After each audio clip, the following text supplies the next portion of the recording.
वज़ीर-ए-आज़म हसन दियाब ने पूरी काबीना के साथ इस्तीफ़ा दे दिया है। वज़ीर-ए-आज़म ने कौमी टीवी पर इस्तीफ़े का ऐलान किया। साथ ही उन्होंने कहा कि वो अवाम के साथ खड़े हैं। बेरूत धमाके के बाद अवामी एहतजाज का असर। लबनान के वज़ीर-ए-आज़म हसन दियाब मुस्ताफ़ी। काबीना समेत लबनानी वज़ीर-ए-आज़म ने दिया इस्तीफ़ा।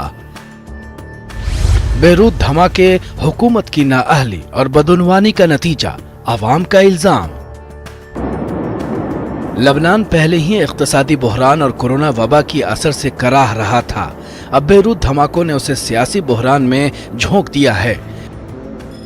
बेरूत धमाके ने अवाम की जिंदगी को गमों के अंधेरों में गर्क कर दिया। एक जोरदार धमाके से 200 से ज्यादा जिंदगी तल्फ हुई, 5000 से ज्यादा जख्मी हुए और 3 लाख के करीब लोग बेघर हुए हैं। पहले ही इक़्तिसादी गैर यकीनी सूरत हाल का शिकार लबनान के आवाम का सब्र का पैमाना बेरूत धमाके से लबरेज हो गया।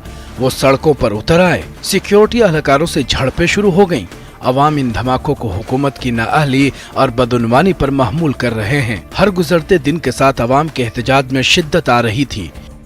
हुकूमत की नाअहली पर अवाम की बरहमी में मुसलसल इजाफे के बाद हुकूमत ने मुस्ताफ़ी होने का ऐलान किया।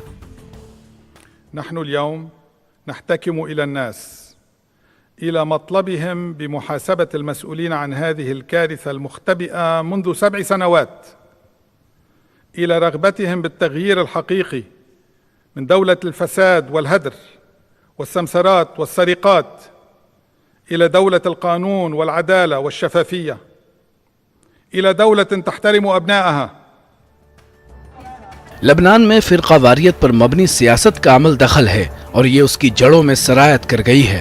नए वज़ीर आज़म के इंतखाब में इन बुनियादी मसाइल से निमटना और अवाम की ख्वाहिशात का एहतराम करना टेढ़ी खीर मालूम होती है। यानी सियासी उथल पुथल, इक़्तिसादी बहरान और कोरोना से पैदा शुदा सूरत हाल से मुल्क को निकालने के लिए फिरका वारियत पर मबनी सियासत के दलदल से मुल्क को निकालना वक्त का तकाजा है।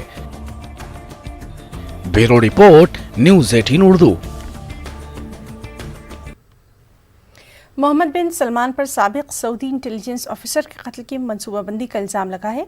एक अमेरिकी अदालत ने उनके खिलाफ समन जारी कर दिया है। सऊदी खुफिया एजेंसी के साबिक अहदेदार ने इल्ज़ाम आयद किया कि साबिक सऊदी इंटेलिजेंस ऑफिसर को कत्ल करने के लिए मोहम्मद बिन सलमान ने लोग भिजवाए थे। इस मामले की समाअत वाशिंगटन DC की अदालत में होगी।